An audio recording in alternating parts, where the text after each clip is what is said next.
Muy buenos días. Nos encontramos el día de hoy, 14 de noviembre de 2020, en este panel de expertos para discutir el tema investigaciones recientes sobre los procesos de enseñanza-aprendizaje en el aula. Y vamos a enfatizar la obra de Mario Carretero con el autor Neville Bennett. A continuación voy a presentar a nuestras personalidades que el día de hoy nos compartirán sus aportes educativos a este panel de expertos. Se encuentra con nosotros la licenciada Erika Selena Orozco González, de Educación Secundaria. Gracias, buenos días, gracias por la invitación. Se encuentra con nosotros la ingeniera Liliana Navarro Domínguez, que ejerce en Educación Secundaria. Muchas gracias, Lore. Buenos días.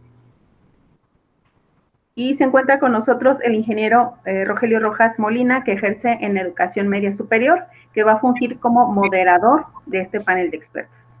Muy buenos días, un gusto. Y una servidora, ingeniera Lorena Rivera Gómez, que ejerce en Educación Media Superior. Todos los presentes, personalidades aquí presentes, ejercen y, bueno, toman la maestría de innovación en la escuela. Le cedo la palabra al ingeniero Rogelio Rojas Molina, moderador de este panel de expertos. Sí, muchas gracias.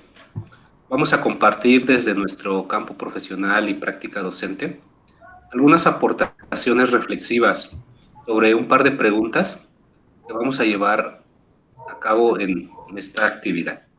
La primera pregunta que vamos a compartir es la siguiente. De acuerdo a su práctica docente y área de conocimiento, ¿con qué enfoque se conduce en el aula? ¿Como progresista o como tradicionalista? Bueno, yo quisiera yo comenzar con esta pregunta, que es de gran importancia para nuestra práctica. Yo en lo personal no me encuentro casada con alguna de las dos posturas, ya sea la tradicionalista y la progresista. Quiero exponer que mi educación, mi formación académica, a lo largo pues de muchos años fue de un tipo tradicionalista y en lo personal fue significativa por el aprendizaje que yo pude obtener. Ahora bien, los tiempos han cambiado, se han incorporado las nuevas tecnologías, se han incorporado nuevos contenidos y hay nuevas situaciones de aprendizaje contextuales, laborales y obviamente de problemas sociales que se tienen que atender. Entonces, por un lado, apoyo la postura, en este caso tradicionalista, por la forma en que podemos aplicar el conductismo, y no se refiere a la conducta, sino a cómo conducimos precisamente nosotros a nuestros estudiantes, tanto en el aula como para que ellos se puedan incorporar a la sociedad. Ahora bien, la progresista, pues nos enfatiza aquí el autor Bennett, que el alumno tiene que estar moviéndose en el aula. En eso estoy completamente de acuerdo. Y dentro de mi práctica, en el nivel que yo ejerzo, mi práctica la realizo con estudiantes de bachillerato tecnológico. Y en este caso, pues están en una formación técnica media superior en la que ellos pueden continuar sus estudios o pueden incorporarse a lo que es pues el campo laboral. Entonces, sí requieren ellos una formación un poco más, no limitada, sino más amplia para que puedan atender a todas esas necesidades. Esa sería mi postura. Gracias. Bueno, pues yo voy a hablar. Continuamos. Gracias. Yo voy a defender la postura tradicionalista porque es una postura en la cual puedes tú manejar tu clase. Sí, hay pros y contras, porque realmente lo que tú haces en la clase, das la pauta para que tú sigas, tú vas dirigiendo como docente hacia donde tú los quieres dirigir. Ese es un pros, pero también hay un contra, porque tú no haces que fluya esa interacción que debe de haber con el alumno. Pero también, como lo decía mi compañera Lore, esa parte también hay que verla tradicionalista por el pro. Únicamente es estar viendo hacia dónde vas a ir conduciendo esa clase, desde cómo vas a moderar los aprendizajes previos, cómo introduces el nuevo tema, cómo llegas a una discusión, cómo llegas a una conclusión y empezar a ir llevando al alumno y que se haga ese aprendizaje. Gracias. Muchas gracias. Continuamos. Hola, buenos días.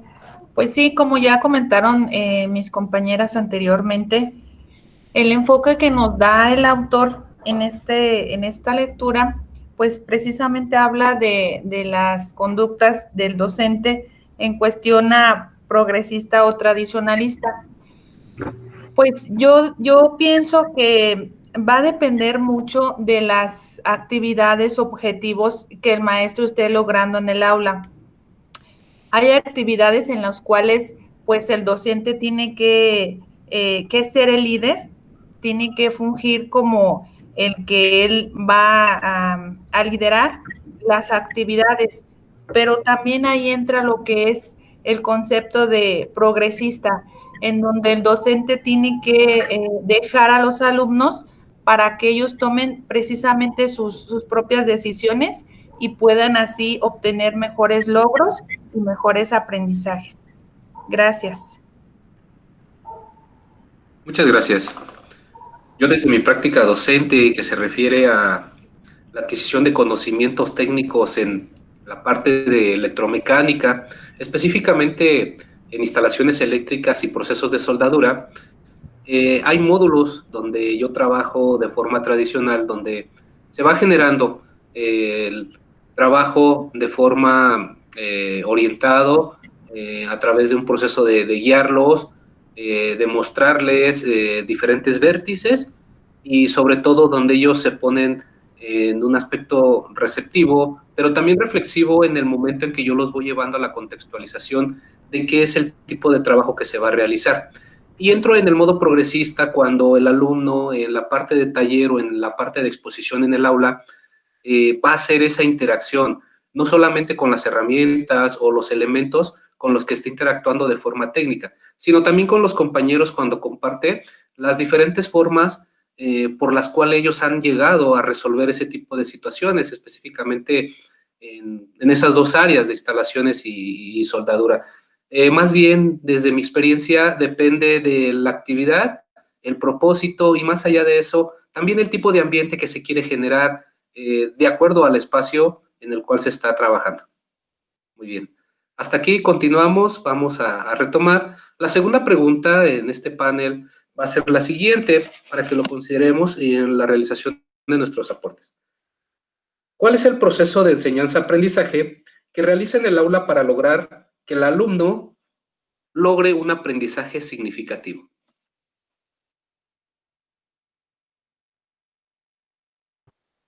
Ok, ahora voy a empezar yo. Este proceso de aprendizaje va relacionado cómo influye el docente para poder llegar a ese cuestionamiento que tiene que hacer el alumno. Entonces, es la parte que estábamos comentando. Aparte de, ya ahora es como explicar qué estás haciendo tú en esa pauta que vas a hacer.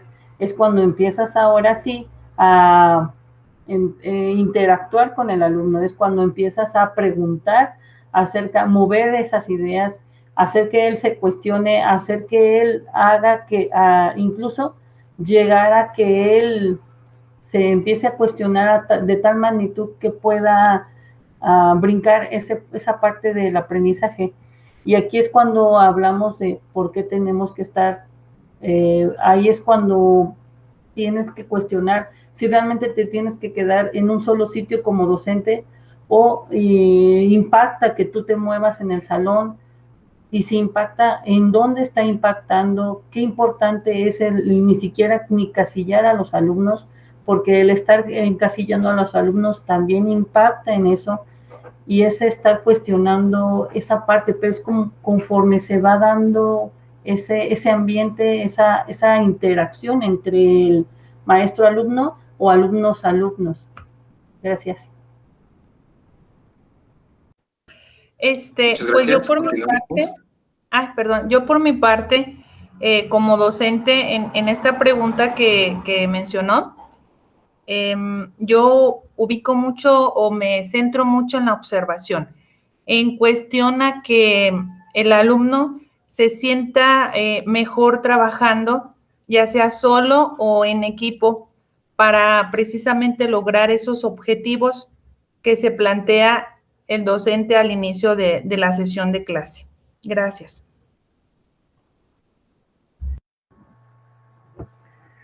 Bueno, por mi parte, ¿cómo logro un aprendizaje significativo? Esa es la pregunta, pues, del millón, ¿no? Para todos los que realizamos práctica educativa. Bueno, en primera instancia, como estrategias, utilizo mucho lo que es el aprendizaje basado en proyectos o en problemas.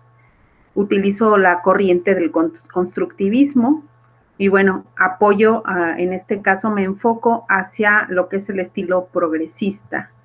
¿Qué quiere decir todo esto? Que yo me estoy centrando en el alumno, el aprendizaje situado. El alumno por sí mismo, bueno, va a través de la investigación, va a empezar a generar conocimientos en cada una de las etapas. Esa es la parte importante de investigación. Cuando ponemos a un estudiante a investigar, él por sí solo va descubriendo lo que es los conocimientos, la observación, documentarse, empieza a investigar y empieza a desarrollar su pensamiento crítico, que es lo que requiere un modelo educativo actual, que sea reflexivo, que sea crítico. Con el constructivismo, bueno, se apoya mucho la investigación porque va construyendo pues su propio conocimiento a través de herramientas educativas, digitales, y bueno, que con la experiencia va adquiriendo también esos conocimientos. Y bueno, contextualizando, se habla mucho de la contextualización y la transversalidad, que es todos los proyectos, actividades, tareas que realice el estudiante, los pueda ubicar en su realidad, no solo en su entorno, porque no vamos a dejar ahí, que se quede ahí en ese contexto, lo tenemos que potenciar hacia otras realidades. Esa sería mi postura. Sí, muchas gracias. Desde mi campo profesional, técnico en bachilleres, yo me enfoco mucho en un proceso de enseñanza instruccional y reflexivo, pero también el alumno tiene la oportunidad de trabajar de forma cooperativa, o lográndose con ello una interacción social entre ellos mismos que tiene como características que de acuerdo a su lugar de origen o lo que viene siendo la parte oficiosa familiar, comparten experiencias muy diferentes. Eso permite que no solo yo como instructor, cuando estoy en el taller, les permita explicar y ellos vayan desarrollando esa habilidad de identificar, de manipular y observar y reflexionar sobre lo que se va logrando. Ellos mismos logran ese proceso de retroalimentación. Es ahí donde se logra un ambiente propicio y sobre todo para ellos que se les está enseñando a trabajar en equipo porque su futuro laboral está basado en cooperar con sus semejantes o con diferentes en el aspecto de compartir para lograr objetivos en común, ¿sí? Muy bien, muchas gracias. Vamos a continuar con nuestra última pregunta desde este panel de expertos que resulta ser muy provechoso. La pregunta tercera sería, en su práctica docente como profesional, ¿cuál es el propósito que considera en la asignación de las tareas para el alumno?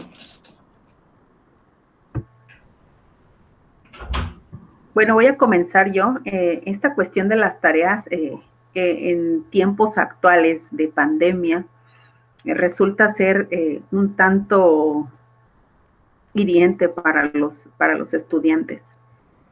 Y me refiero a hiriente por la cuestión de la cantidad, la saturación de actividades, de tareas que algunos docentes, no digo que todos, les asignan a los chicos.